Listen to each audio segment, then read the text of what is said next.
Ladies and gentlemen, welcome back to Sports Talk with Austin. And on the show today, we'll be talking all things 2023 Indiana football with my special guest and good friend, Jeffrey from Only Talk Sports. How you doing today, my friend? Are you ready for some football? I'm doing really good. I really appreciate you for having me on, and I'm definitely ready for college football. Every college football fan is excited. I know I'm excited, and technically it's already here. Week 0 is come and gone, but for most teams, week 1 is the start of the season, and I'm definitely looking forward to it, and I cannot wait to talk about the Hoosiers.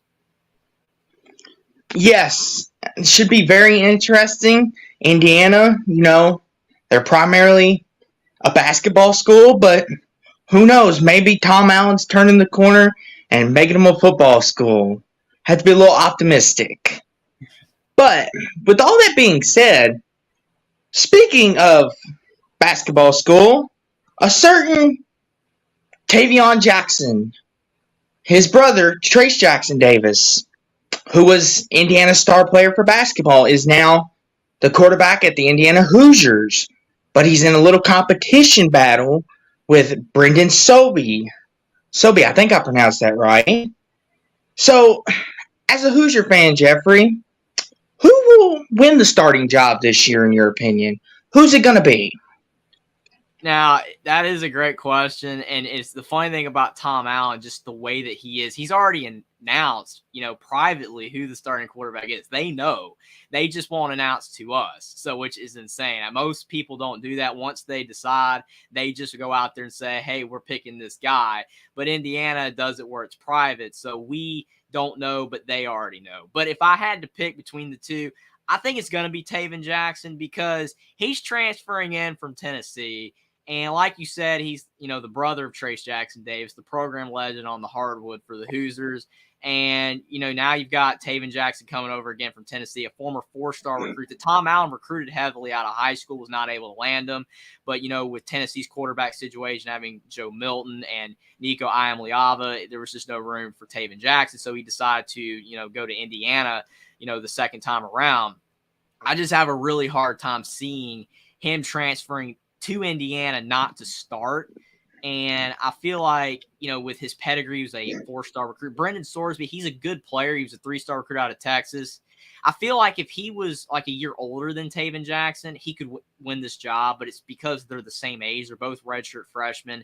And I just feel like Taven Jackson is going to have the edge in talent just by a little bit. It is a close battle, but I do think Taven Jackson will win the job at the end of the day. Now, he has a gauntlet of a game to deal with Ohio State week 1, which we'll get to. It's not easy for any quarterback, but I think Taven Jackson will win the job.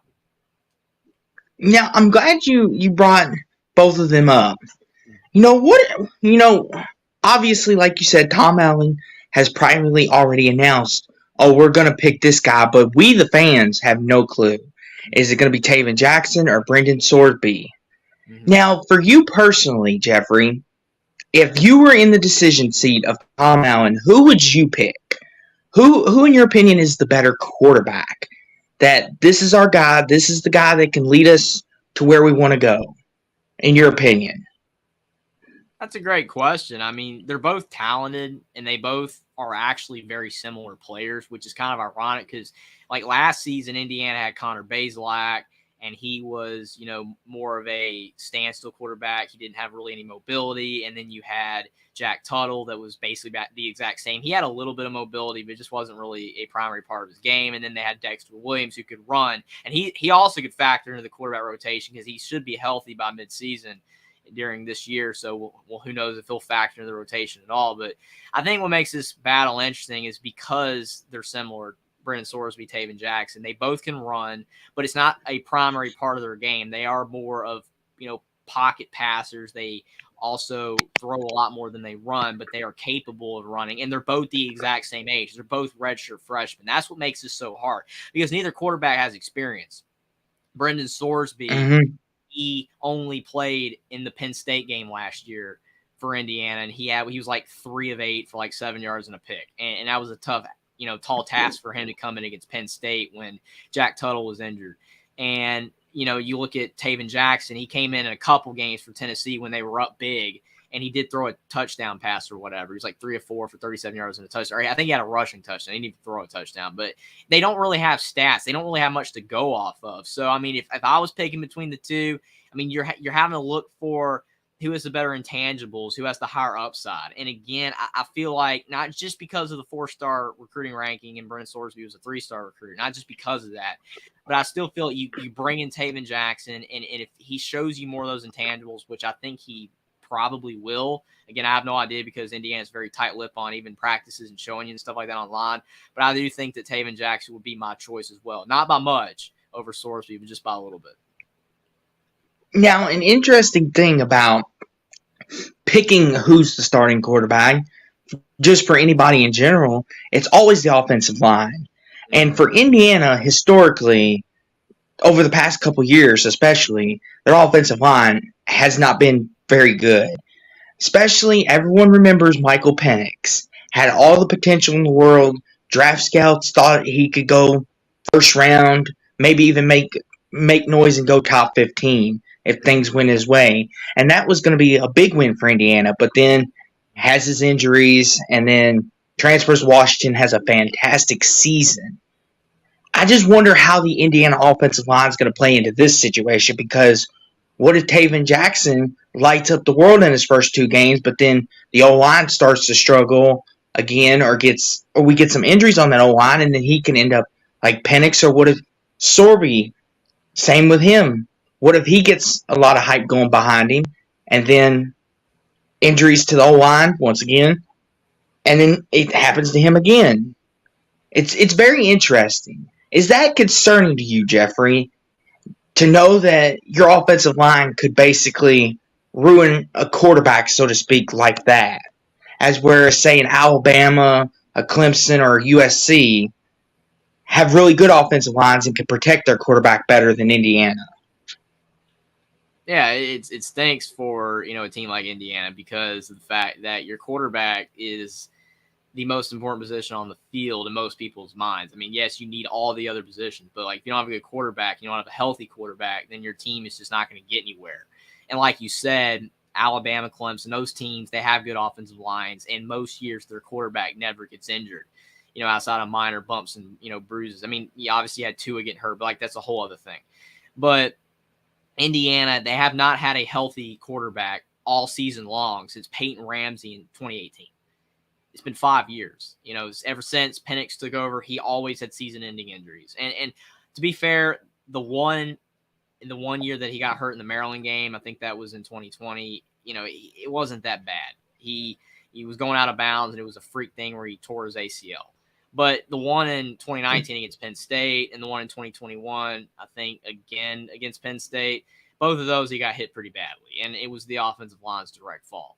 And they try, but they're just not built like the offensive lines of better teams. And you're playing against these really good defensive lines in the Big Ten, like Ohio State, Penn State, makes it really tough on the offensive line. And like you said, it puts a lot of pressure on Indiana because you don't want to lose Taven Jackson. Like in the Ohio State game, I mean, they're playing Ohio State in week 1, and their defensive line is a lot better. What if he gets hurt? It's a terrible situation. I think what helps though is that Taven Jackson and Brennan Sorsby both have the ability to run a little bit and get out of the pocket, whereas like Connor Bazelak last year did not.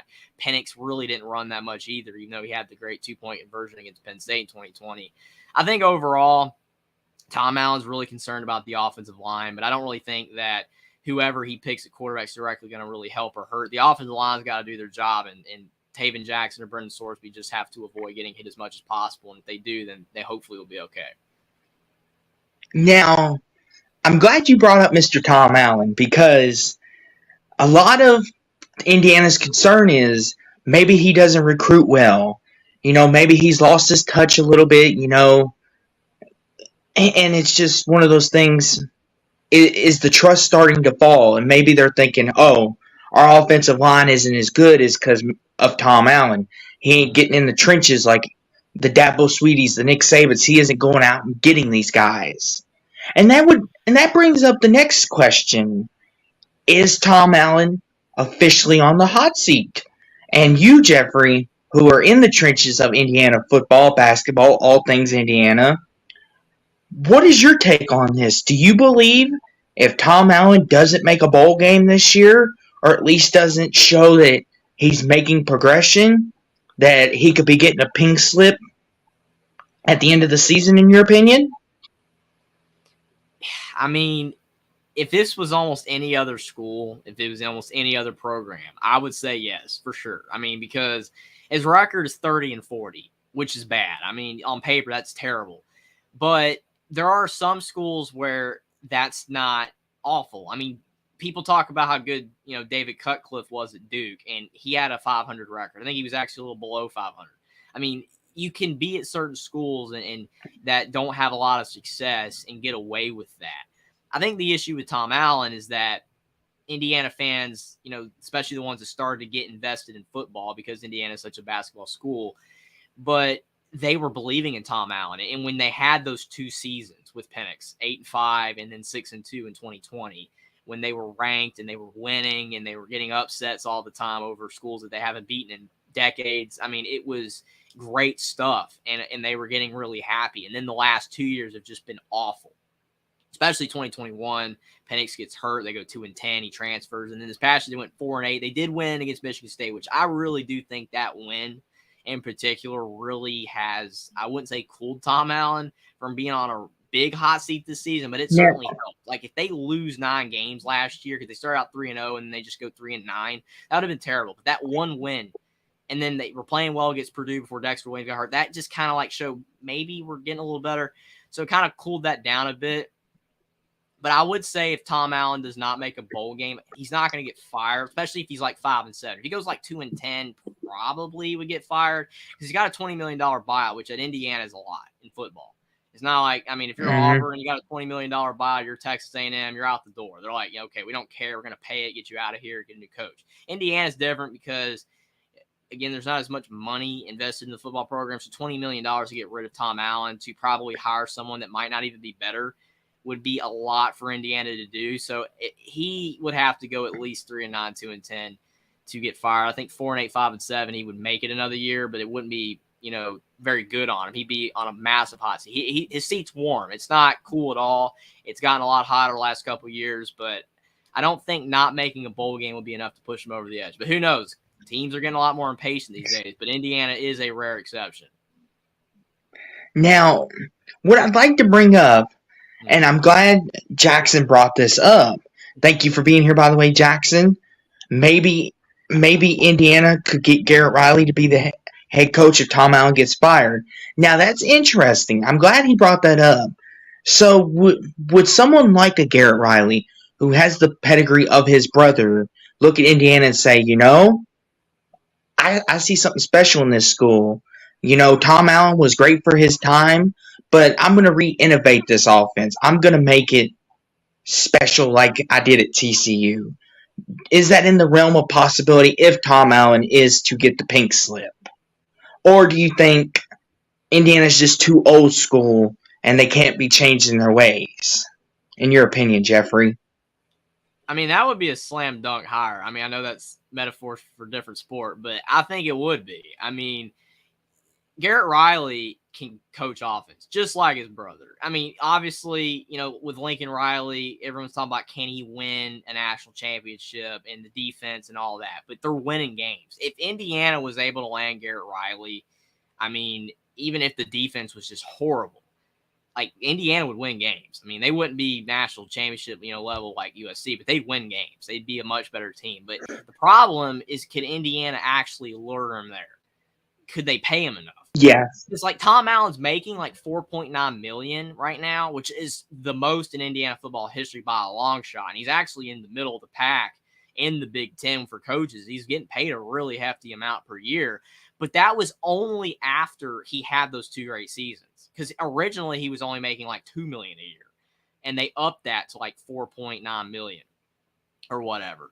So if Tom Allen got fired and they somehow, if they offered Garrett Riley like $5 million a year, maybe. I mean, maybe he'd take the job. But I don't know if Indiana actually would offer someone that much right out of the gate, because they've never done it before. It took Tom Allen 2 good seasons to get paid that much. They'd have to pay Garrett Riley that out of the gate. And Indiana is starting to invest more in football. Like they've put investments in their stadium. They're trying to compete in the Big Ten. They're so far behind. It'd be a shock if they landed Garrett Riley, but it would do wonders for the program, at least on offense. But that would be maybe a pipe dream slightly. So I want to run this by you. So I know this is all hypothetically, but for a lot of these coaches that are on the hot seat, there's always that next one ready to line up. I've compiled a few names, and you tell me if you think they would fit at Indiana or possibly not. So the first name I compiled is Jason Garrett, the former Cowboys head coach, the team that I love and would die for, so metaphorically, guys. But Jason Garrett, do you think he would fit at Indiana if Tom Allen was to get fired or he just was ready to hang it up? I mean, it's definitely out of left field because, he was in the NFL. And, I know there was speculation that he possibly would take the Stanford job. There was rumors of that never came to fruition. But, again, it's just a deal of would, a Garrett Riley, and in this instance, Jason Garrett, want to take the Indiana job? If I had to, think about it hard enough, I would probably say he wouldn't. It's not impossible because I don't think Indiana is a terrible job. I know a lot of people would say that it is. It's definitely not a great job at football. There's way better schools in Indiana just because of the pedigree and the money and everything. But it's not a terrible job. You can have success. Tom Allen proved that. You can win, but it takes the right quarterback and it takes the right situation and the right players. And it's hard to win. And it's just if a coach wants to take that chance of, I'm going to go to Indiana and risk my job, my job security, like basically what people think of me, in the sport, my standing in the sport by taking this job. And what if I fail? Then everybody's going to think poorly of me because I failed at Indiana. So, if you fail at USC, you're going to get another job as a head coach at a smaller school more than likely. Look at Clay Helton. He went to Georgia Southern. But if Indiana, if someone gets fired there, they're not getting a head coaching job. They're going to be reduced to coordinator. That's fair. It's just a tough job to get fired from because you're not going to get another head coaching job. So I would say Jackson possible, but like you just mentioned, right? You're about to mention Jason Candle, much more possible that could happen. So Jackson Johnson brings up Jason Candle, the Toledo head coach, is a good one. Now that's interesting because he's been a speculation for a lot of teams. That's very interesting. Do you think he could fit at Indiana? Because Toledo, Indiana, Toledo, Indiana, they're not on the same level as far as program status, but they're both not as winning as, say, a USC, Ohio State, or even the smaller schools like Ole Miss, for instance, like on that level. Because it's hard to compare against Clemson, Alabama. Those are the powerhouses. Those are kind of bad examples. Let's start with like the Ole Misses of the world and Syracuse's. But yeah, go ahead. I think Candle would be a good fit because he's at Toledo. It's in the Midwest. Ohio and Indiana are not that far apart. The only thing that, like you said, you'd be taking that jump from the MAC to the Big Ten and at a school where it's hard to win. It would be hard for him. That it would be a catastrophic jump up. And I always worry with some because I've seen because the more and more speculation that Tom Allen could get fired. I've seen the rumors and the names. But the problem with hiring a guy from the Midwest is what if his ties are only in the Midwest? Because the unique thing about Tom Allen on the players that he has been able to land at Indiana throughout his tenure, he's gotten a lot of guys from Florida because Tom Allen coached a lot of high school football in Florida. Michael Penix was from Florida. Indiana never would have had Michael Penix if it wasn't for Tom Allen because he was able to flip him from Tennessee when Tennessee was having all those issues back in the day with their coaching situation. He decommitted and went to Indiana. But, if you have someone like Jason Candle that's a Midwest guy, would he be able to recruit out of the Midwest? And the issue with the Midwest is that you're competing with Notre Dame. You're competing with Ohio State. You're competing with Michigan for all these players. For example, in the state of Indiana, like the top 15 players in the state of Indiana, the top 5 of those guys go to Notre Dame and Ohio State or Michigan. Some of those 5 guys. And then you'll have the 5 through 10, a lot of them go to Illinois or Wisconsin or even Purdue. And then like the 10 through 15 guys, those guys go to Indiana. So Indiana can recruit the Midwest, but they're not getting the best players in the Midwest. They're not getting the best players in Florida either. Those guys are going to Bama, they're going to Florida, they're going all that. But it helps with Tom Allen that he has a wide recruiting base in the South and in the Midwest. Candle would be a good fit, but would he be able to recruit enough in enough areas to help Indiana have as much talent as Tom Allen has given Indiana? I don't know. I think he'd be a good fit, though, geographically, and I think he could have some success, but he would be, a bit of a wild card on wondering if he can lead Indiana to more success than Tom Allen, because that's the key. If you fire Tom Allen, you want your next coach to be better. So I want to run one more name by you, and then we're going to get to the 2023 key games on the schedule that would possibly maybe save Tom Allen from all the speculation. So what about a guy like Paul Chryst, who was at Wisconsin for the longest time? He took him to the Big Ten championship game, almost beat Ohio State, and then things kind of went downhill there at the end in Wisconsin's eyes. But like for Indiana, going 8-4 every year, that's like hallelujah, we're finally winning something. Like the Wisconsin, they want to be competing for playoffs and Big Ten titles. What would be your take if that started swirling? Do you think he would fit there if Tom Allen was, as we're trying to speculate now, if he was to get the boot? Would Paul Chryst be a good fit? That's a really interesting example because Paul Chryst is a good coach. And like you said, all the success that he did lead, Wisconsin to. The problem is number one, when he took over Wisconsin, they were already good. Barry Alvarez already built that program up, and Brett Bielema continued it until he left. And then Paul Chryst took over, and they were still good. And he kept them good until the end, that last season, which he got, basically fired.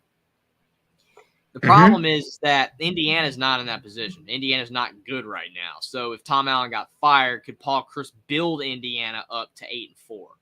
And the other problem is that he was in the Big Ten West with Wisconsin, a lot easier opponents. Now the Big Ten is fusing all these teams together. There's no more divisions. Could he lead Indiana to that type of success when you have USC, UCLA? I know we're going to be talking about that in Oregon, Washington, all these new teams, and you're going to be playing all those teams as well. They're going to be more even scheduled. It's not going to be as easy as it was when he was at Wisconsin. Plus, Wisconsin has more money anyway. They can get better recruits than Indiana. I think Paul Chryst could work at IU. Like, it wouldn't be a bad hire because you would be like, well, a guy of that caliber going to Indiana, that's a great hire. The other problem, though, is that he does play more of an old style of play, old school football. And with the way football's trending toward spread offense, and I can't even say trending anymore. It is spread. Every team's spread outside of the Army, the Navy, those type schools, and a few teams. Thanks a lot, Andy Reid. Georgia Tech abandoned it. They were a triple option. They abandoned it. Every school spread offense. It's quarterback, running back. You're not in the I formation. The running back's next to the quarterback, and then you got 3 receivers and a tight end. That's just the way it is. Sometimes 4 and 5 receivers. Yeah. It's just Paul Chryst would take Indiana back to playing like Wisconsin, where you got 2 running backs and a fullback and 2 tight ends, and it's like, okay. The problem with that is Indiana's O-line isn't Wisconsin's, and they're not going to be able to run that style of play. So Paul Chryst would have to change the style of play to make it work at Indiana, and I don't even know if he would know how to. I think it could work. It wouldn't be a terrible hire because of the caliber of name that he is and his pedigree in the college sports football world. I just don't know if it would work either. Yeah, real quick. Thanks a lot, Andy Reid. Thanks a lot, Lincoln Riley. We could have had classic football, just run the ball down your throat. Let's drain the clock. But oh no, we need to be like Patrick Mahomes and Caleb Williams. We need to throw the ball 60 times, 500 yards, 6 touchdowns. What happened to the good old days, Jeffrey, where the defense knew what was coming? Now you got these behind the backs and everything else. My goodness. And the score is 10-7. Yes, simpler times in football. Now we get like 55 to 50 scores. But all this is speculation, though. In all seriousness, this Tom Allen on the hot seat could be very well possible. This is all very speculation, just throwing names out, seeing what kind of feel there is. But there is a chance he could save the job, because what if Indiana could make a bowl or even better? We're going to go over the 2023 key games on the schedule, the games that mean the most to Indiana, that could decide their season and could ultimately lead to great success and maybe give Tom Allen another pay raise. So let's start if you would with week 1 versus number 3 Ohio State, 3:30 p.m. on CBS. The first game of the CBS era on the Big Ten, with Big Ten teams, excuse me. So Jeffrey, does Indiana have a shot this game? And just talk about the importance of CBS and the Big Ten being partners now. Because normally it was the SEC and we were just living in it. Now we get to see the Big Ten and the SEC, at least for this year. But go ahead. Yeah, I think a little bit on the television, contracts. I think that's insane. I mean, that the Big Ten is no longer on ESPN at all. I think it's not a problem. I think being on CBS, NBC, Fox, all that stuff, it's going to work. It's going to pay dividends. I mean, a lot of people watch those networks. They're on antenna. A lot of people have antenna. It's going to work out fine. And, I mean, I still just can't rack my brain around the fact that Indiana is on, the first CBS game of televised of the Big Ten. Like, it could be like Penn State, Michigan, or like Penn State, Wisconsin. No, it's Ohio State and Indiana. I mean, like, the only thing that would make that worse if it was Ohio State Northwestern or Ohio State Rutgers or something. That would be worse. But Ohio State, Indiana. I mean, there are positives and negatives that you can look at this game. You could say that it's a positive that Indiana gets to play Ohio State when they're probably at their weakest. Because in week 1, a team is normally not crisp. They're not at their best. You look at Ohio State a couple years ago when they played Minnesota, on Thursday night on Fox. And that was a game that they won, but they won by like 10. And in Minnesota had shots to win that game. They had chances. They just didn't get it done. But if Minnesota played, especially because Mo Ibrahim got hurt in that game and they weren't as good later in the year, if Ohio State played Minnesota like 6-7 weeks later, they probably win that game by 25. Look at last year. Another great example. Notre Dame, hung tough because, let's be honest, everyone was expecting Ohio State to light them up, and they only won by 11, and sometimes the scoreboard don't always indicate how the game plays out. So I get your point there. Go ahead. Yeah, it was 21-10. Great point bringing that up for sure on Notre Dame. So I feel like in a way it helps Indiana that they're playing Ohio State when, again, they're possibly at their weakest. But the problem is that it's not a tight game you want to start your season with, though. You want to start out with a game that you should win. You want to play Ball State or Indiana State or something like that. You want to play a team that you should beat. You should win by 30. You don't really have to do much. You get the backups in, like all that kind of stuff. You get situational football in, do some not crazy things. You don't want to give away your playbook completely, but just get your team prepared for that game. It's like Utah, Florida, like that game. That should have been week 2 game. I'm not a fan of massive week 1 games, even though they're exciting, like North Carolina, South Carolina, Florida State, LSU. They're going to be awesome games. But I feel like these games would be better suited for like week 2, week 3, because these teams would be better prepared for it. They'd have a easy game to get themselves ready for these type of games. But I mean, Indiana, to say that they have absolutely no chance to win this game, based off of probability, the laws of probability, I think is inaccurate. I don't think Indiana has no chance to win. But it's very slim. I mean, they would have to play a perfect game. Taven Jackson, if he is the quarterback, would have to go out there and throw for 400-something yards, 5 touchdowns. And, Indiana's defense would just somehow have to get to whoever's starting at quarterback for Ohio State, whether it's Kyle McCord or Devin Brown, and they're young and they're nervous and they're on the road, and possibly the Indiana crowd that probably will have a lot of Ohio State fans there, but the more pro-Indiana crowd will be just enough to rock them a little bit. Like, oh no, we're on the road and it's a loud environment. We're struggling and we're getting sacked and throwing picks. Like, Indiana, in a weird, insane, crazy way, could somehow win this game. Yeah, I mean, it's not absolutely impossible, but it's about 98% impossible. But I think it does help them to play this game in week 1, because, again, Ohio State's not going to be as good as they're going to be later in the year. But I still would rather Indiana play this game later in the year. I wish they weren't playing it right now, even if it does give them a better chance to win. Because you don't want it to rattle Indiana's confidence. You don't want like Taven Jackson or Brendan Sorsby to go out there and just get rocked. Like you might not get hurt either quarterback, but like they just get their confidence destroyed by getting, sacked like 7 times, and they're throwing like 3 picks, and they're like, oh no, I'm not ready to play football. And it's like, dude, you got a game against Indiana State coming up next. That's an easy game. Just get Ohio State behind you. So it is what it is. I mean, I don't think it's great that Indiana has to play Ohio State in week 1, but it is what it is. It's about a 98% chance Ohio State wins, but hopefully Indiana covers the spread at least and makes the game somewhat watchable until at least the 3rd or 4th quarter and maybe lose by 17-21. That would look a lot better than getting destroyed. No, but I agree with you, though, on that point of how these big games, yes, they're exciting, like Florida, Utah, Florida State, LSU. Those are exciting games, of course, but it could also rock a team's confidence as well because they could also look at it from the prospect of, oh, we're not ready yet, or we're not on this level yet.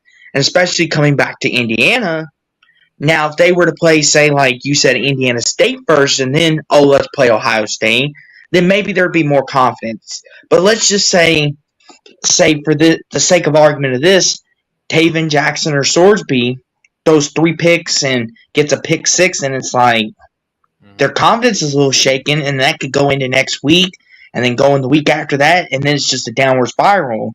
And then it's all going to fall back on the head coach because they're not going to blame it on the players.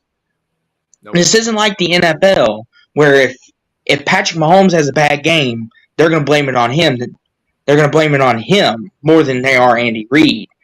As a college, Tom Allen, he's going to be the one getting the blame. Oh, you didn't have them ready. They're not prepared. Why did you stick them out there? As vice versa to the NFL, like I just said, one of those things where it's kind of one where you would prefer, hey, can we play someone on the level of an Indiana State? Or maybe if Indiana were to schedule like a Purdue to start or something, or Syracuse, and maybe help them out a little bit. But, you get this game out of your system, and then you get, after Indiana State, you get a nice rivalry game with the guy on the other side of the board here. Louisville. It's in Indianapolis. It's technically a neutral site game, but let's be frank, it's probably going to be more pro-Indiana, if I would have to guess, since it is in Indy.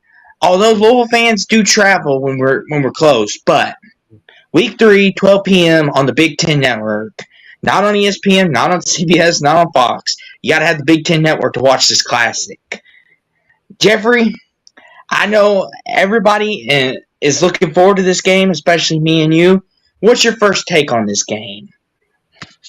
I think it's funny that it's on the Big Ten Network despite it being a neutral game. I mean, if like you mentioned, it probably will be a pro-Indiana crowd, which is probably why it's on the Big Ten Network, and it's in Indianapolis. But it's like, if this is truly a neutral site game, it should have been probably like on ESPN2 or something. But yeah, since, the Big Ten and ESPN aren't on the level anymore, it's NBC, CBS, Fox, and all that. This game's on the Big Ten Network. But that out of the way, I just thought that was kind of ironic. But this game's interesting because the crowd will play a factor. And I feel like if Indiana is competitive against Ohio State, and they obviously beat Indiana State, or if they somehow beat Ohio State, obviously, then they'd be pumped and amped for this game because Indiana's undefeated and they're ranked and all that. But, I mean, like I said, even if partying all night. For sure. Even if they are competitive against Ohio State, I feel like it's going to help their crowd.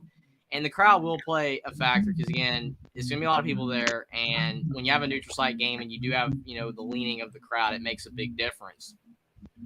This game is really going to, tell. This is not going to determine whether Tom Allen gets fired or not this game. Like, if he loses this game, like, Tom Allen's not going to get fired for losing this game. But this game, when you look at the fact that it's Jeff Brom's first season at Louisville, and granted, Louisville as a football program is better than Indiana historically and even currently.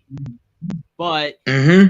Jeff Brom's first season still, and there's a lot of roster flux, and he's got a new quarterback, Jack Yes. Plummer. He's not really new to, Jeff Brom because Jack Plummer was at Purdue already. Yeah, he was. So already have that Yes. pre-established connection. So that helps with the familiarity, but it's still his first season. Tom Allen is in his 7th season. And if Tom Allen loses this game to a first-year head coach, despite the fact that Tom Allen has been playing against Jeff Brom at Purdue for years, so it's a weird game in the fact that literally Tom Allen knows Jeff Brom. Jeff Brom knows Tom Allen, but Jeff Brom's a first-year head coach at a new school and a new conference with a new team, even though his quarterback's the same from his old school. It's messed up and bizarre. But if Tom Allen loses his game to a first-year head coach, that would look bad. It just would, because you're in your 7th season. Your program should be able to beat this team.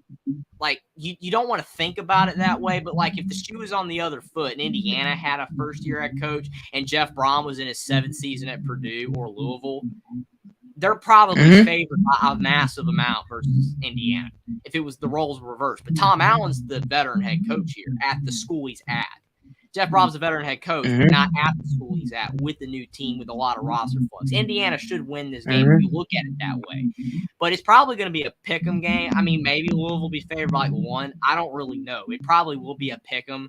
But if Indiana is to make a bowl game, they need to win. If they lose this game, they're not completely, they won't be completely out of bowl contention. They can still get 4 wins in the Big Ten, but it will be a lot harder. They need to win this game. Jeff Brom doesn't have to win this game, but if he does, it would definitely help his standing with the Louisville fans and a team that's, I guess you would say, solid enough anyway in his first year and a probably more road environment. But yes, Indiana needs to win. I would probably lean Louisville by a little bit just because they have more talent than Indiana, probably on paper. But again, Indiana, if they want to make a bowl, should need to win this game, and they should win this game based on Tom Allen being the better head coach of the school. But it's going to be interesting. Yes, I'm glad you brought this up. So, spoiler alert, I'm a Louisville fan, as we all know. But the thing that makes this game interesting is what I want to see coming out of this game. Obviously, if we lose to Indiana, and this is not a knock against you guys, but the national media is going to take this out of proportion. Oh, Louisville can't beat Indiana? What a travesty. We had such high hopes for this program this year. They got so many studs on the offensive side. The defense led the nation in sacks and turnovers last year. And they lost to Indiana, a team who can barely make a bowl game. Well, the interesting thing is Jeff Brom, like you said, first year, he's got to build chemistry with this team.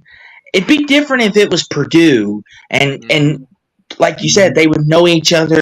They would know the team already, and the chemistry's already there. And then, like you said, it'd probably be a pick'em game. But since Jeff Brom is coming to Louisville, back home, so to speak, he's got to learn a new system. He's got to learn the team again. And he needs to make sure that everything's in order. As Tom Allen, he's been with Indiana. He knows the system. He knows the team chemistry. He knows what the strengths, the weaknesses are. Jeff Brom is learning all this on the fly now. And it helps that we have a favorable schedule, which we'll get to that tomorrow. Spoiler alert for later. But as for this, it's going to be very interesting. I've seen some lines say, Vegas, has predicted this line at 14.5, which is crazy this early. I get why, because we should beat up on Indiana.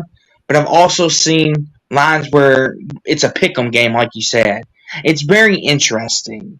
I'm looking forward to this game because I think it's going to test where both of us are at. Because obviously, you coming off of a Ohio State Week 1, us coming off Georgia Tech conference play, we're kind of going to get to know each other, kind of see where we're at and see who's got what, who doesn't. But it ought to be very interesting for sure. Now, you want to talk about an important game if Indiana want to make a bowl game. This game here always seems to decide whether Indiana makes a bowl or not. Last year, they lost the game, didn't make a bowl. This year, they're coming to Rutgers. excuse me, Rutgers is coming to them, pardon me, and it'll be week 7 at home, 12 p.m., channel to be determined. Jeffrey, you want to talk about how important this game could be to your season? Because this could decide Tom Allen's future right here. I know it's crazy to think, but this game normally always does. Take it away, partner. It's kind of like you said with Louisville, how they have an easier schedule. And like that, the last point on that is like Louisville doesn't have to beat Indiana. They could still make a bowl game if they lose. But Indiana, if they lose to Louisville, it would be almost impossible, but not completely. But like you said, this game, if they lose this game, it's completely impossible. Because if they're losing to Rutgers, they're probably not beating Louisville, and they're not beating Michigan State, and they're just bad.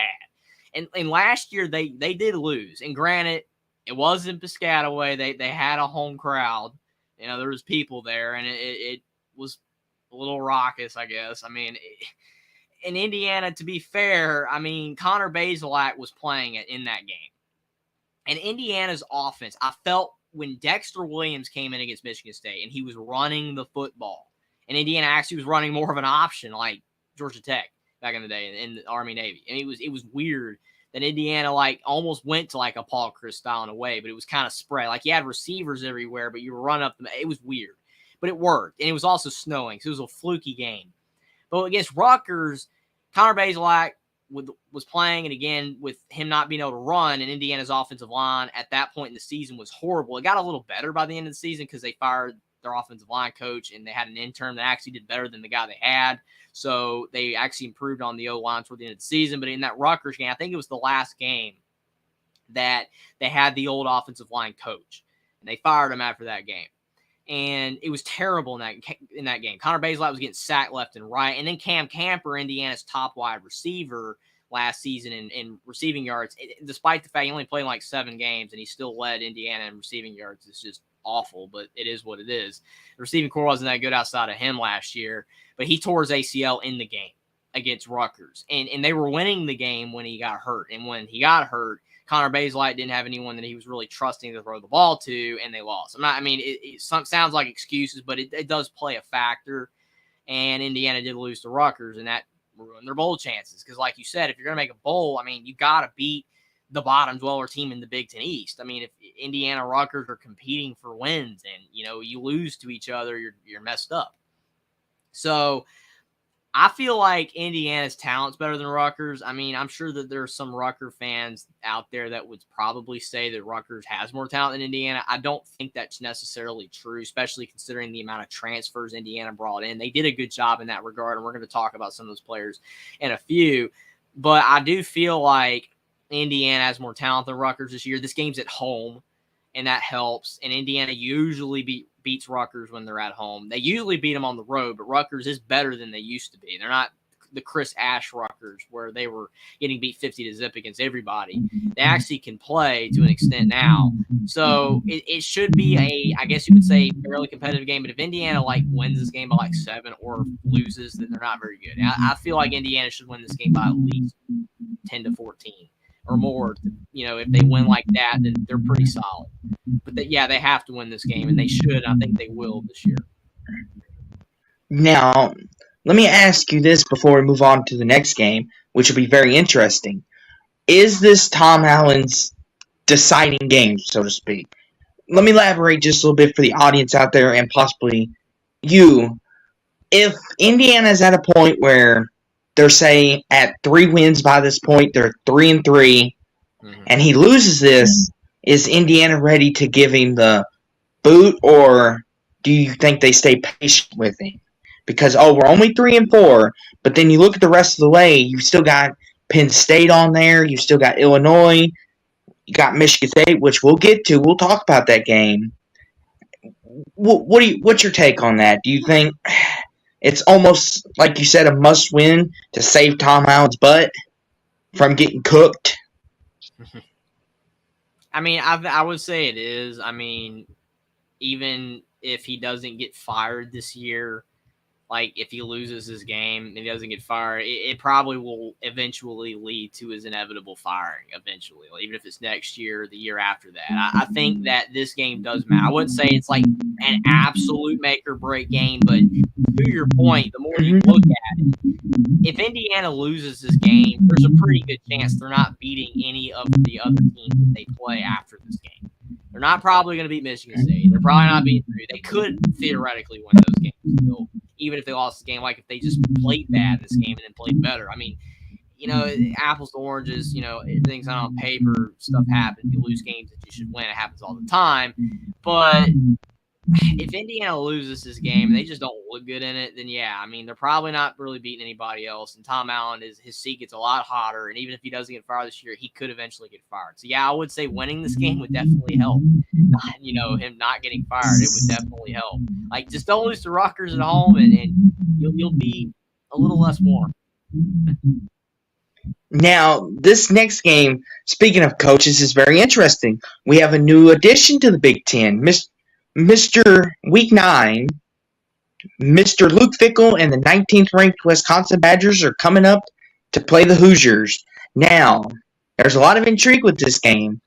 Some people are very high on Wisconsin, predicting, possible New Year's Six. Some have even gone as far as saying he's going to take them to the playoffs already this year, which, to be honest, sometimes they over-exaggerate that. Let's be honest.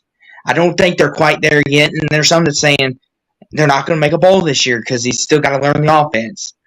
So, for you, Jeffrey, and for all your Hoosiers out there, what does this game mean to you? What are you looking forward to the most when you play Wisconsin?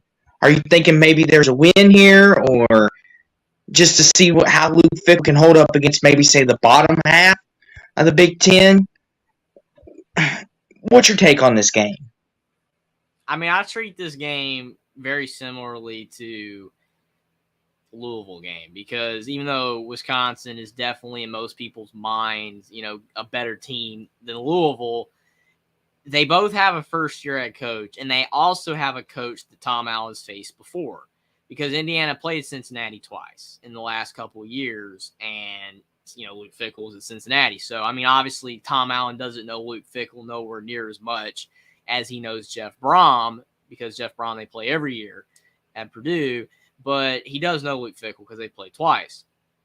And Wisconsin's a team that, because of the fact with like Purdue, with Jeff Brom going from Purdue to Louisville, there's not going to be a massive shift in style of play. I mean, obviously Louisville's losing Malik Cunningham, so they're going to have to change that up a bit. You're not going to have a quarterback that's running the ball as much. But, I would say the style of play shifting is not going to be massive. But when it comes to Paul Chryst in Wisconsin versus Luke Fickell in Wisconsin, that's a complete overhaul. Like the way they're playing, granted, it makes it easier with the portal because obviously Graham Mertz is gone. He's now at Florida. And they have a new quarterback at Wisconsin. Tanner Mordecai was at SMU, and he played in a spread offense at SMU. So him going to Wisconsin and Luke Fickell playing more of a spread offense, it's probably going to mesh really well. So with all this portal and all these quick changes and quick fixes, it makes it a lot easier to transition. But if you didn't have this, then it'd be horrible for Luke Fickell to take over at Wisconsin because of the fact you'd be having your old players that are used to this old system, and you're having to change the system, and it's not going to smoothly transition over. It makes it easier for him because they have a lot of new transfers. So I think that's where the hype is, because Wisconsin has brought in a lot of talent. He can recruit. And now he's at Wisconsin, where there's a lot more money than Cincinnati. He's going to get players. So I think that's why there's hype. If there wasn't the portal and everything, I think that there would be a lot more growing pains for Luke Fickell, Wisconsin. They'd probably struggle in year one. And I would probably pick Indiana. But since he's got a lot of transfers, since it's going to be easier for him to change that system, and Luke Fickell is a great coach, it's going to be growing pains still because at a new school and it's to step up in the Big Ten. I think Indiana can compete in this one. I think they could actually even pull it off. It's not impossible. but there are circumstances hindering Indiana from getting that done because of what I've already said with Luke Fickell in Wisconsin. But I'm interested in seeing how good Luke Fickell does at Wisconsin in year one, on whether he's going to be able to lead them to 9-3, 10-2, or if it's going to be like 6-6, 7-5 or not. Like, if they're on that side of the spectrum, Indiana can't win. It's going to be interesting though, because they're going to be on the road. Indiana's going to be at home, so it could be tough. It's going to be a later in the year, so both teams are going to be more, prepared, I guess you would say, for this game. Indiana does not have to win this game to make a bowl game. And if they do win this game, they're probably making a bowl game. But if they don't win, it's not impossible. But it should be a good game, but I would lean Wisconsin. Yeah, this is very interesting because, week 9, do you believe that there will still be growing pains? Because I kind of compare this to the Tom Brady to the Buccaneers kind of situation. They kind of related to NFL talk. So when he left the Patriots, he knew that system. He could just do what he wanted there. Belichick and Josh McDaniels had a nice system for him, run the ball, get the checkdowns, all that good stuff. And he goes to Tampa. Of course, he's got more explosive weapons, kind of like Wisconsin, more explosive weapons, arguably, than Cincinnati. But Luke Fickell's got to learn a new offense, got to apply his offense to the Wisconsin culture. And their culture where Paul Chris is run the ball, let's take the clock out, and let's hold the teams to field goals. Do you feel like for Indiana, since this is week 9, do you feel like this is going to be a situation where Wisconsin is rolling, they've kind of figured the offense out, they're on the same page, or there's still going to be some growing pains and maybe Indiana can catch them slipping, so to speak? Yeah, I mean, it's a great point, and I think, like I said, if the transfer portal wasn't more of a quick fix and being able to get in players that fit your system better than the guys that were previously on the team, then I think that would be the case more. I feel like Indiana would be able to take advantage of that and exploit it more. But I do feel like Wisconsin is going to figure some things out. There probably still will be some growing pains. There just won't be as many as there would have been if you had the transfer portal not existing the way it currently is. With the portal and the fact that Fickell's done a fantastic job in the offseason getting players that are already used to the system that he's going to be, doing at Wisconsin, utilizing, I do feel like they're going to be better prepared. There will be some growing pains because there are some return players that aren't used to the system. But I do think that Wisconsin has more talent than Indiana. They're probably going to figure it out for the majority of that aspect in that regard anyway. They'll probably win this game by 10-14. Indiana could win. It's not impossible. It's a lot more possible than beating Ohio State. And like I said, if Indiana wins this game, they're probably for sure making a bowl game. It will be hard, though, with Portal because, again, Fickell's done a good job getting players, and that fitted the system better. So the next game up, Indiana actually won something in this. They won the old Brass Platoon Championship. Indiana gets to claim that. They get to shine it up. It's beautiful. Well, Michigan State is coming to your house now, and they want it back. Mel Tucker, he's been on the phone being like, listen, that stinking Tom Allen, he stole the old Brass Platoon from me. I want it back. It doesn't look good when we're losing to Indiana. We got to fix this immediately. So he will get that opportunity. Week 11 versus Michigan State, the old Brass Platoon game. Time to be determined. This game has a lot of great tradition to it. I know it gets lost sometimes among some of the great games. Bedlam, UCLA, USC, Ohio State, Michigan, the game, Alabama, Auburn, the Iron Bowl. But talk about some of the tradition in the old Brass Platoon, Jeffrey, for college football fans that maybe don't keep up for this rivalry. And do you think Indiana will win back-to-back Brass Platoons? Yeah, I mean, I just can't believe that, players are going to play so hard for an 80-year-old cup that you spit in. But, I mean, hey, players will play for anything that's deemed a trophy. I mean, the old Brass Platoon, one of the wildest trophies in college football that a lot of people don't even know exists. I ask people all the time, what the old Brass Platoon is? And they're like, what's that? And I'm like, it's the Indiana-Michigan State rivalry. Like, they have a rivalry? I'm like, yeah, they got a trophy and everything. But it's like, yeah, it's hilarious. I think a lot of people don't really even know this is truly classified as a rivalry. And it makes it worse because of the fact Indiana and all of the rivalries that they do have they are currently losing them by a lot. So like Purdue, the old Oak and Bucket, they're like down 70 something into like 40 something, like 77 and 43 and like 5, because they used to have ties back then. So it's a lopsided rivalry with Purdue, and with Michigan State it's even worse. I think it's like with Michigan State you have like they're up like 60 to like 12. I mean, it's bad. I mean, Indiana's not competitive in these rivalry games, but they have a trophy, so it technically counts. But lately, though, you know, if you take out like after Bill Mallory got fired in the mid 90s to like when Kevin Wilson got hired in 2011, when he fixed Indiana around 2014 when they got Nate Sudfeld, from that era, like that 20-year period where Indiana was just bad outside of the Antoine Randall years, he kept them afloat. Indiana got waxed against everybody, every team. They were terrible in all those years. The last few years, they've beaten Michigan State a few times. They actually won. They won in like, I think 2016. They beat them, you know, obviously last year. They beat them a couple years before that. So they've had success. Actually, to be honest, I think they're like 4-4 in their last 8 games. Like against Michigan State, the big four that are in the Big Ten East is going to be going away, obviously, after the year. Ohio State, Penn State, Michigan State. Michigan State's the team Indiana's had success against. They've beaten them recently. So it's not a shot in the dark for them to win this game. Because like you said, they beat them last year, even if it was because of Snow and Dexter Williams, you know, coming off the bench and playing well. But I feel like in this game, you know, you talk about how the portal helped Wisconsin and the portals helped a lot of teams. Michigan State did not get a lot of portal guys, and they lost Peyton Thorne, their starting quarterback, to Auburn. And obviously Kenneth Walker's not walking in that door anymore like he was a couple years ago when he was great and he was a portal guy. And I feel like Michigan State just has not replaced what they've lost.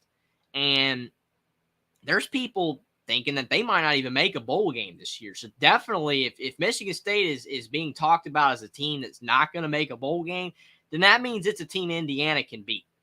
Because Indiana is a team that a lot of people don't think is going to make a bowl. So they're actually on very similar levels, unlike a couple years ago. So, and it's at home, like you said. And, you know, Indiana won last year. So, I mean, maybe that added motivation to keep. I mean, you can also say it's added motivation for Michigan State to get it back, like you said. But the fact that Indiana's had success against Michigan State makes me feel like that they'll have more confidence being able to win this game, especially if Indiana has like 4 wins at this point. If they're like 4-4, I think that's what they would be at week 11, maybe like 4-5. I don't know, something like that. Then they need this game. Because if they don't win, then they're going to have to like beat an Illinois and a Purdue to get a bowl game. So if they have like 4 wins at this point, they need to win this game. And I feel like they can do it because they did it last year. I would lean Indiana in this one. I actually think they can get it done. I think it's going to be close either way. It's going to be probably like 28-24 type of game. But Indiana can win this game because they've had success recently. Michigan State's not the team they were a couple years ago. And I feel like Indiana can get it done at home, possibly. I think they can win. Yeah, that's very interesting that you brought that up. You know, Mel Tucker, you know, after the 2021 season, they paid him a buttload of money. Not quite Jimbo Fisher money. But now that he's been paid that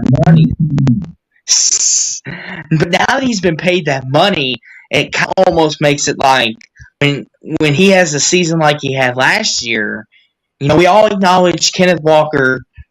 He was a beast.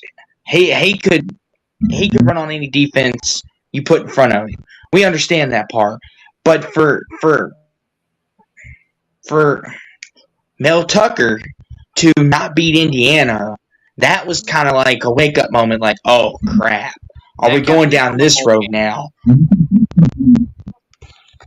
Yeah. Are we going down this road? Are we really not able to beat the Indianas of the world?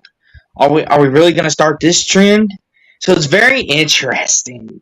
And I know that sounds like awful, like, oh my gosh, you can't beat Indiana. But let's be honest. Indiana's like that pest. They just don't go away.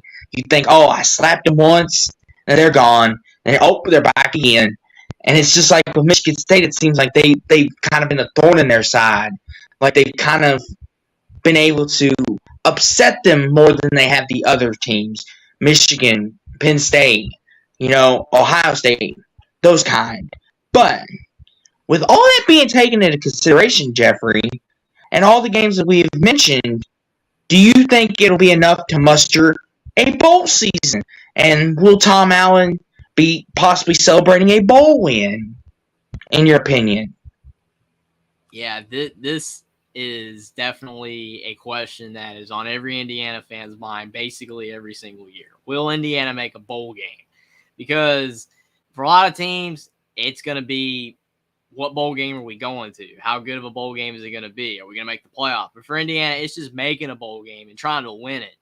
I mean, they haven't won one since 91, and they've had a lot of close games recently. They lost to Utah, Ole Miss, Tennessee, and Duke, all by like a combined 14 points. Their last 4 bowl games have been all close. They just can't get it done. But can Indiana make a bowl game this season? I mean, for me, I made a video on Indiana about a couple months ago, and I said they would go 5-7. And I like to be faithful to what I've said in the past and say that I think they'll go 5-7, and they're not going to make a bowl game. I mean, my mind could possibly be changed once the season starts. Like if we see like Purdue and Michigan State just not looking good, or maybe Luke Fickell and Wisconsin just don't look good, and Indiana is going out there and competitive with Ohio State. They beat Louisville and whatever, and they're looking pretty solid out there, then yeah, I would change my mind and say, okay, Indiana's probably going to make a bowl game. They look pretty good. But as of right now, just because there's so many unknowns with this roster, and their schedule, albeit easier than last year, is still hard. I feel like that the hard games are more spread out, and I feel like that they have enough, like the games like Illinois, Michigan State, Wisconsin, where they're not impossible. Indiana could win theoretically, but I think the schedule's a little bit easier, still hard, a lot harder than most teams. But I do feel like as of now, before the season starts, I think Indiana will fall just shy of a bowl game at 5-7. But they'll look a lot better than last year. It's going to be enough for Tom Allen to keep his job for sure. But that's what I think. I think they'll fall just short. Now, I reacted in that video. I left a beautiful comment, which, by the way, we'll have time to promote your beautiful channel at the end because you do awesome work over there. Make sure to check him out. But I said they'll go 6-6 because I feel like, Indiana's due for at least one bowl season. You would like to think, they've been in a rut, after the COVID year. They had a great year, and then 19. And then they kind of went on that little drought. So I'm kind of thinking of the mindset of, I could see 6 wins, like you said. Michigan State, Rutgers. Maybe they shock Illinois because there's some doubt in Illinois because they lost a lot of top-end talent. Beat them could they shock them? Yeah. Could they shock Ohio State, Michigan, or Penn State? As Indiana fans, y'all would love for that to happen, but let's be honest, they're probably going to beat you thoroughly, and it's not going to be pretty. But you never know. We could have another instance where it's a diving goal line and Penn State fans get mad. Did he get in? Did he not get in? We could relive that history. But the schedule lines up pretty well because obviously I think you beat Indiana State. Obviously, as much as I don't like to admit it, you could probably beat us because we're learning Jeff Brom, new coach, obviously, like you said, plays a big factor. But I said 6-6. I think they can make a bowl. It might not be a very good one. But it's not about what bowl you make. It's about the players that help you get there. And we need to talk about some key players and breakout players to watch out for this season for Indiana. So, Jeffrey, the floor is yours. Give us some players that you believe that will be star-studded and could be on a lot of award watches or some breakout players that maybe not a lot of people know about. Take it away. Definitely. I mean, Indiana does not have like Ohio State or Alabama where they've just got a entire roster full of guys that are going to be in the NFL, or Georgia, those type, teams where it's just loaded everywhere. But because Indiana's made some nice moves in the offseason and they do have some decent returning players, I do have a few key players for Indiana. And I have to start out with Jalen Lucas, because Jalen Lucas is a guy that he was a 3-star recruit out of Louisiana, and he was committed to Tulane. And Indiana was able to flip him to IU when Tom Allen saw him at a camp, and he saw that, his athletic ability, his versatility at 5'9", 170, and he's got speed for miles. He is just a very fast player. He's very small, but he's got a lot of speed. And he was able to get in, the lineup this past season as a true freshman. And even though he did play in limited, snaps throughout the season, he had 2 kick return for touchdowns last year, which he was the only player in college football last season that did that. The only one. And he won like the awards for the best, returner in college football. And he was an All-American for that. And he's on All-American list again for that this year as a returner. But he also factored into the running, back rotation last year. And he also caught passes out of the backfield. And he had I think 300 rushing yards last year. But 200 of those, over 200 of those were in the last 4 games. He was starting to play more at the end of last season. He was factoring into the rotation. And I think he's going to get a lot more touches this year. And as long as he stays healthy, Indiana needs to utilize him in a way where he won't get injured, or try to, stay away from injury as much as possible. But Jalen Lucas is going to have a good season. If he's playing a lot and he doesn't get hurt, he's going to have a great year. And a lot of programs wanted him. And he was getting offers from teams. They wanted him badly. But thankfully for Indiana and Tom Allen, they were able to keep him. But I think he's going to be the best player, at least the player that most people have their eyes on for next season, because he's going to do big things like last season. Moving on to someone else, I do think Taven Jackson will be the starting quarterback. I do think that he will be a breakout player, obviously, because he's never really been on the field before. So whatever he does, he's going to break out because we haven't seen him on a team starting.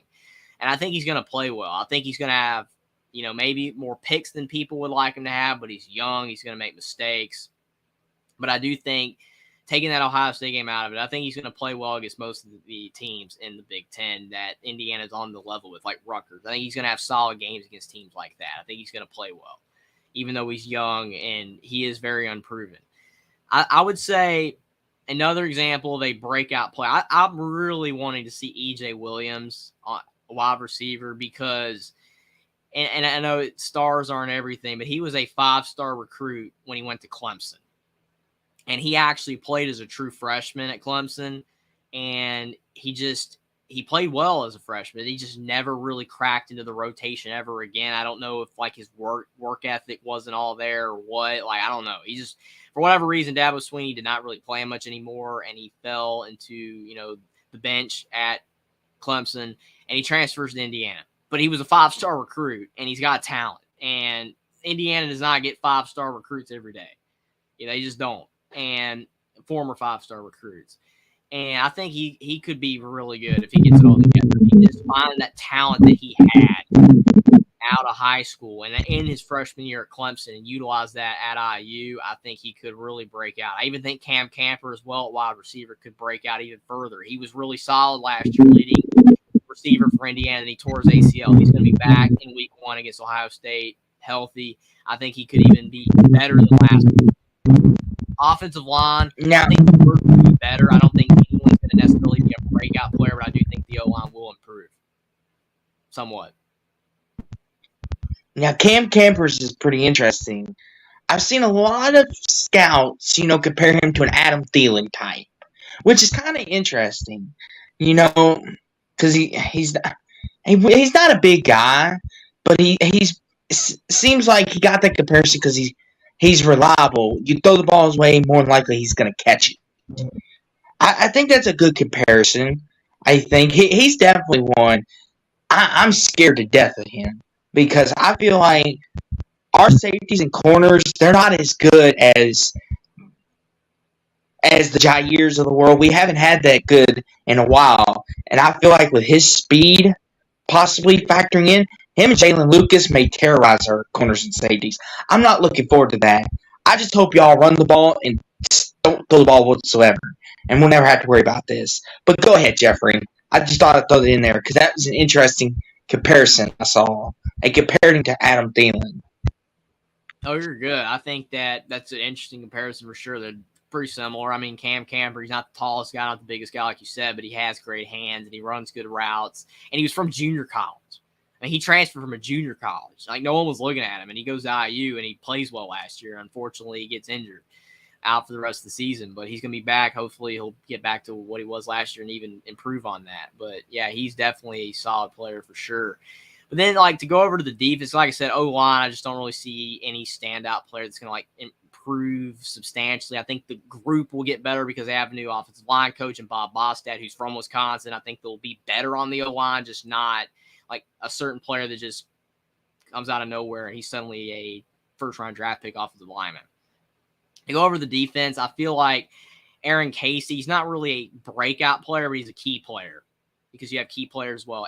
Aaron Casey, he was Indiana's best linebacker last year, had the most tackles. He had like 90 tackles last year, or close to 100. He's going to have to do that again, if not more so. Just, be that guy, be that leader, because he is a, fifth-year senior on the defense. He's one of the most experienced guys on the defense. He needs to have a really good season and lead some of these transfers and help them get used to the system of Tom Allen at Indiana. I think if he does that, he'll be a very important player for Indiana. Not a breakout player, but a key player. I think Noah Pierre is a key player as well because he's the other fifth-year senior for Indiana on the defense side of the ball. He's basically like a safety, but he kind of plays the husky position, kind of like a safety linebacker hybrid that Tom Allen utilizes on defense. I think Noah Pierre will be solid. Not as good as Aaron Casey, but just a leader on the defense. Some breakout players on defense, though. I think Andre Carter is going to break out. And he's not a breakout player in the regard that no one knows who he is, but Andre Carter was a all-MAC player at Western Michigan. He was really good last year. People know who he is, but he's transferring to Indiana into the Power 5 where a lot more people are going to find out about him in his last season of eligibility, and he's trying to build some NFL draft stock. And I think he will because this dude is huge. He's like 6'4", 6'5", like 265, 270 on the defensive end. He doesn't really play linebacker. He's more of he's got speed for that side. He's big. And I think that he's going to have a massive season. He's going to break out at the Power 5 level at least. I think Jameer Johnson at corner, he transferred from Texas, which Indiana does not get that many players from Texas. And he was a former high 4-star recruit who did not play at Texas. They have so much talent. I think he could break out. He's never really played. And I've heard a lot of positive things about him in fall camp for Indiana, despite them being very private on stuff like that. But I think he will be a breakout player. There's a couple more. I mean, Indiana has Marcus Burris on the defensive line that transferred from Texas A&M. He was a former high 4-star recruit as well that didn't really play at A&M. He was part of that elite freshman class. He's only a sophomore. So I think he could be a breakout player. Indiana's got a couple more as well. But like their whole entire defense is almost transferred. But those are like the main guys I think that are going to be really good and that will break out at the Power 5 level for Indiana on defense. Now that's very interesting because, before we get to our last topic and we wrap up for the night, I'd like to mention all these athletes that you named, they've got some freakish talent. Mm-hmm. And the fact that Indiana, I get it that Indiana, isn't the level of Alabama. Let's be honest. There's only maybe one or two teams that you can even put on that level. But the point I'm going to get to here is they've got talent, like you said. Freakish talent. You just mentioned a guy that's 6'6", almost 290, and he's playing on the defensive line like a Mack truck. He's a former 4-star recruit from A&M. That's a big win for Indiana. To get a guy who was over at A&M, SEC country, raking in all that money, and for Tom Allen to recruit him to come by, hey, you want to play at Indiana? We need some help here, and you'll be a centerpiece of our defense. And that's like a big win. And I think to the point of, to transition kind of into our next topic, is in the world of where we're going in realignment, that's a huge win because you're going to be competing with the USCs of the world now, Oregon's, Washington's, and everybody else in UCLA's. Those are the California markets. That's hard. Mm-hmm. But on that subject, how will conference realignment affect Indiana and the Big Ten going forward 2024 and on? Just off the schedule, recruiting, NIL, kind of like a little mini rundown of it. I'll say this off the top before you get going, Jeffrey, is if you got UCLA and Oregon and USC and Washington, and then add Ohio State, Michigan, and Penn State on that schedule, Indiana may never make another bowl again. All joking aside, though, that would be rough, but I don't think the Big Ten would be that bad to you. Go ahead, Jeffrey. Let it rip, so to speak. Well, I mean, like you said, it's messed up anyway because, geography's out the door. I mean, you're adding 4 schools on the West Coast that have nothing to do with Big Ten, like I said, geography, history. I mean, people thought it was crazy when they added Rutgers and Maryland and Nebraska and Penn State because they weren't Big Ten schools. The Big Ten was the Midwest. It was the Indianas, the Iowas, the Wisconsins, the Michigans, the Ohio States. Those were the schools, the Midwest. It was not Penn State. It was not Nebraska. It was not Maryland or Rutgers. Now you're adding the out West schools, and it's out the door. But like I said, geography doesn't matter anymore. You're adding these schools that are all better than Indiana in football. Like you said, that's going to be hard because Indiana's going to have to play these teams. I mean, yeah, they're getting rid of the Big Ten East, where Indiana's not going to have to play Ohio State, Michigan, Penn State, Michigan State every year. But now you're adding Oregon, Washington, USC, and UCLA that Indiana's going to have to play on a regularity. Maybe not every year, but they're going to be in the schedule. And again, the only team that Indiana can possibly compete with most years, and I loosely use the term compete, is UCLA. Indiana, there's been years where UCLA is not that great, and Indiana could hang with them, but USC, Oregon, and Washington, not really, especially when they're good, especially when Washington and Oregon are good, which they currently are right now, and USC's USC. They should never be bad. I mean, they got NIL everywhere, and they're, in LA, and USC is just a great football school. They've got a great history. So it helps Indiana in the regard that, okay, recruiting is going to help. It's going to be bumped up because you're adding these schools into your, TV deals, into your, marketing scheme, all of that. And you're going to have the recruiting ties now to California because you got those schools. And some of those guys that USC might not get because of the fact maybe these guys aren't good enough maybe to go to USC. They'll be like, well, hey, I can go to Indiana and then I'll be able to travel to USC and UCLA back to my home state, back to my hometown. Even if I'm way out here in the Midwest in Indiana, it's not like I can't go back home, a few times a year, or a couple times a year, and all that with those teams on the schedule. So I think recruiting will help. Indiana's going to get more NIL. The problem, though, is that, like I've said before to other people, somebody's got to lose in the Big Ten. And like you said, you're adding USC, UCLA, Oregon, and Washington to compound with Penn State, Michigan, Ohio State that win almost every year. And then you've got Wisconsin that's probably going to get better. Nebraska could get better with Matt Rule. You've got consistent Iowa. Michigan State could improve again. Maryland's decent right now. Illinois has been solid lately. The only teams that are really bad in the Big Ten right now is Northwestern because of what happened with their coach and their program right now. Rutgers most years isn't that great. Purdue is going through some, a coaching change and roster flux right now. Who knows how they'll recover? Indiana most years isn't that great. These teams got to lose. Somebody's got to be bad. So Indiana's trying to invest in their facilities. Indiana's trying to invest in a lot of stuff to make the program better. I mean, they really, really are. They're doing a lot. They're building a new facility for the players, strength and conditioning better than their old one. And they're trying to compete on the level of these other schools. And the new money that they're getting with the new TV deals is helping Indiana in that regard. But it's also helping those schools too. And they're already ahead of Indiana. And it feels like whatever Indiana's going to do, they're still going to be behind those schools. So I think that the realignment will affect Indiana positively and negatively. I think it helps them get more money. It helps them be able to maybe up their program a bit, maybe get players more from California, get more talent into the program. But you're also going to be competing with all of these other schools for those players. You're going to be competing with all the schools that are ahead of you in a lot of areas on and off the field that it might almost cancel itself out. It might not really either completely hurt or help Indiana. It might just kind of leave them in the same boat.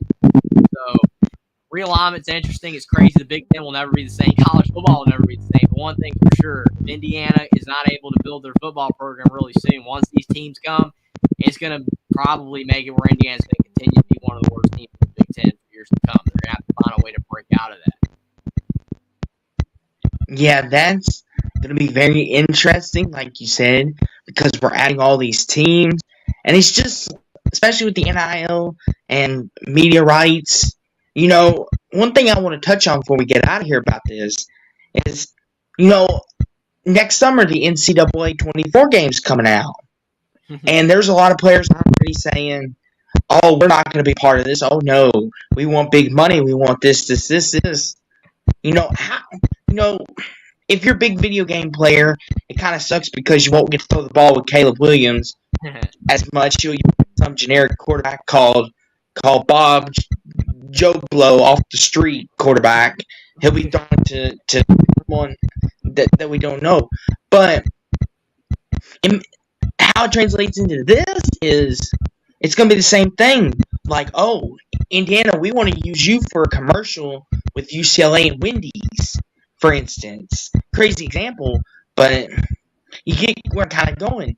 With the way realignment NIL is, teams can make money off this now. Or, hey, Tom Allen, we want you to do a McDonald's commercial and promote how good our Big Macs are in the state of Indiana. And it's kind of like one of those things. It's the NIL's kind of making realignment good and bad, because yes, the players now get to make money, can help their families, but then it can also cause greed, and then they don't invest much. Just what are your quick thoughts and takes on that kind of thing before we head on out of here for the night? And how do you think that might help or hurt Indiana? I mean, I'm glad that players are getting paid.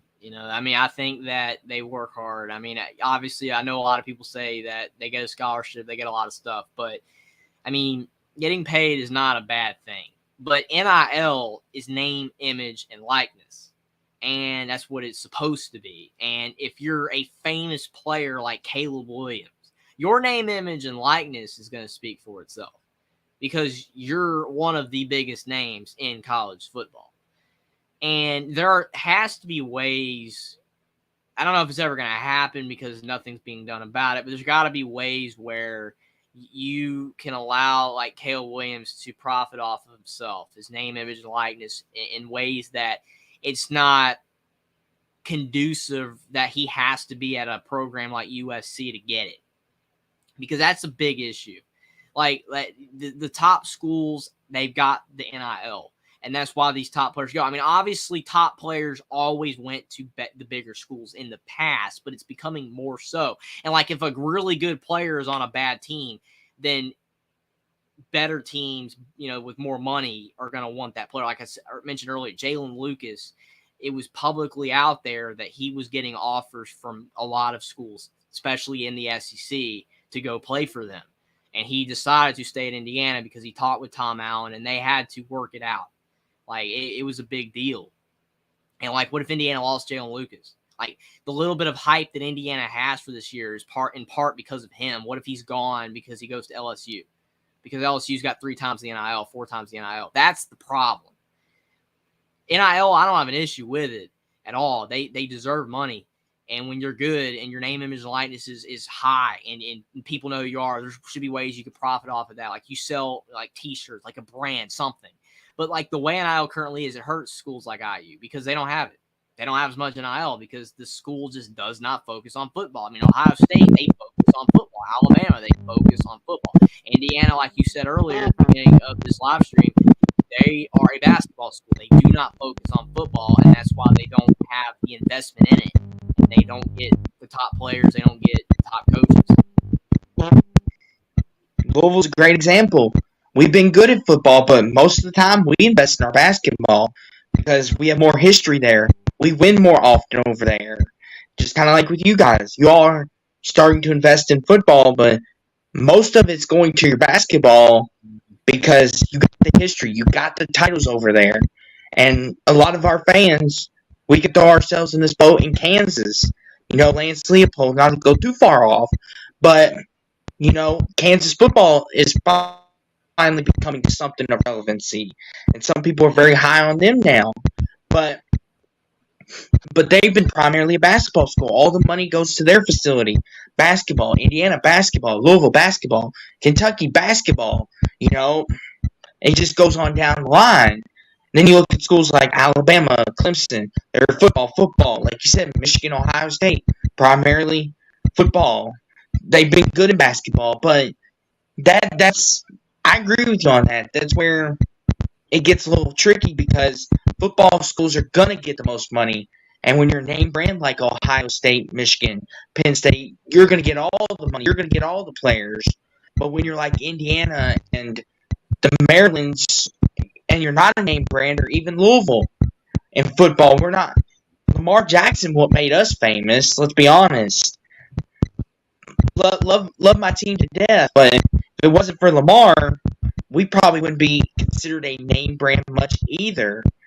And that's just part of college football in general. Is if you got talent, you can definitely become a name brand. Unfortunately for Indiana, they have talent, but it's not the 5-star talent.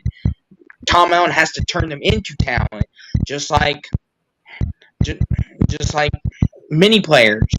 Jalen Lucas, like you said, big thing, and now he's decided, I'll stay. But it's all very interesting. But you know what else is very interesting? The great work you're doing over on your channel, Jeffrey. And I would like to take this time to promote your channel and talk about the great things that you possibly have coming up. So take it away. I appreciate it, man. I really do. Thanks for having me on as well. But yes, you can find me over on YouTube at Only Talk Sports. The link is definitely on the screen right there. And on Only Talk Sports, I talk a lot of college football and college basketball. Specifically, right now, definitely college football is the main focus because it's coming up right around the corner. I'm doing a lot of previews, and I've got more stuff like week 1 predictions coming up on the way. And we're going to be talking about, throughout the college football season, what's going on, possibly doing some live streams of games if that comes to fruition. A lot of stuff there. I talk about the NFL and the NBA as well, just not as much, but I do touch on it, especially the NFL, the NBA more like when it gets closer to the playoffs, but that's what I do over there. And also, you can follow me on Twitter at Only Talk Sports as well, where I post a lot of sports content and my videos over there, so you can find my videos also there as well. But definitely, again, if you want to check me out, subscribe, I really appreciate it. But also subscribe to Sports Talk with Austin because he's doing great content over here, starting up his YouTube channel, getting it going. I'm sure he's got a lot of great stuff planned. And again, I really appreciate you for having me on. Definitely, it was a lot of fun to do, talking about the Hoosiers. I'm glad that you enjoyed it. And ladies and gentlemen, a couple programming notes. College basketball is coming back very, very soon. We're almost there too. For all you college basketball fans, I will be putting out some previews. And who knows, maybe Jeffrey may make another stop by when we talk Indiana basketball. Or who knows, he may make a stop on the North Carolina trip. You never know. Stick around for it. Definitely a bunch of previews. And don't forget to join us tomorrow night on his channel, 11 p.m. Eastern Time. We're going to talk about my boys at Louisville. We're going to talk all things Louisville. Jeff Brom, can we maybe contend in the ACC? All that great stuff. But until then, we're out this thing. Peace.